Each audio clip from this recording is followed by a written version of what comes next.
ಜಮೀನಲ್ಲಿ 60 ವರ್ಷದ ಹಿಂದಿನ ದೇವರ ಆಭರಣ ಪತ್ತೆಯಾಗಿದೆ.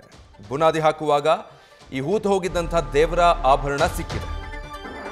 60 ವರ್ಷದ ಹಿಂದೆ ಈ ಆಭರಣದ ಪೆಟ್ಟಿಗೆಯನ್ನ ಪೂಜಾರಿಯೊಬ್ಬ ಹೂತಿಟ್ಟಿದ್ದ ಅನ್ನೋದು ಗೊತ್ತಾಗಿದೆ.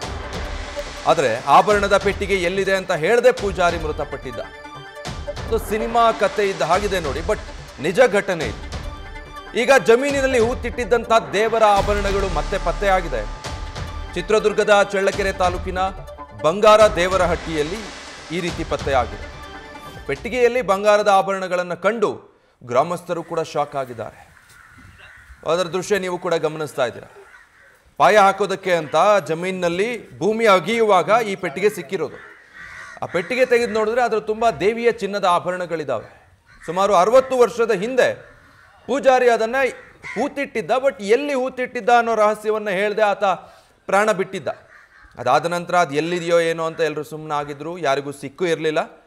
ಆದರೆ ಇದ್ದಕ್ಕಿದ್ದ ಹಾಗೆ ಜಮೀನಿನಲ್ಲಿ ಪಾಯ ಅಗಿತಾ ಇದ್ದಾಗ ಈ ರೀತಿ ಒಂದು ಪೆಟ್ಟಿಗೆ ಸಿಕ್ಕಿರೋದು. ಆ ಪೆಟ್ಟಿಗೆ ತುಂಬ ಚಿನ್ನದ ಆಭರಣಗಳು ಸಿಕ್ಕಿದೆ. ಇದನ್ನು ನೋಡಿ ಗ್ರಾಮಸ್ಥರಿಗೆ ಶಾಕ್ ಆಗಿದೆ. ಬಹಳ ವಿರಳ ಇಂಥ ಘಟನೆಗಳು.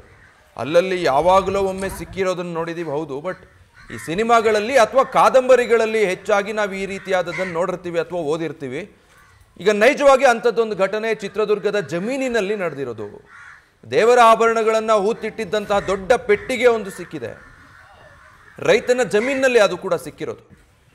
ಯಾವುದಿದು ಅಂದರೆ 60 ವರ್ಷಗಳ ಹಿಂದೆ ಪೂಜಾರಿಯೊಬ್ಬ, ದೇವಸ್ಥಾನದ ಪೂಜಾರಿ, ದೇವರ ಆರಾಧಕ, ದೇವಿಯ ಒಡವೆಗಳನ್ನು ಹೂತಿಟ್ಟಿದ್ದಂಥದ್ದು ಈಗ ಸಿಕ್ಕಿದೆ.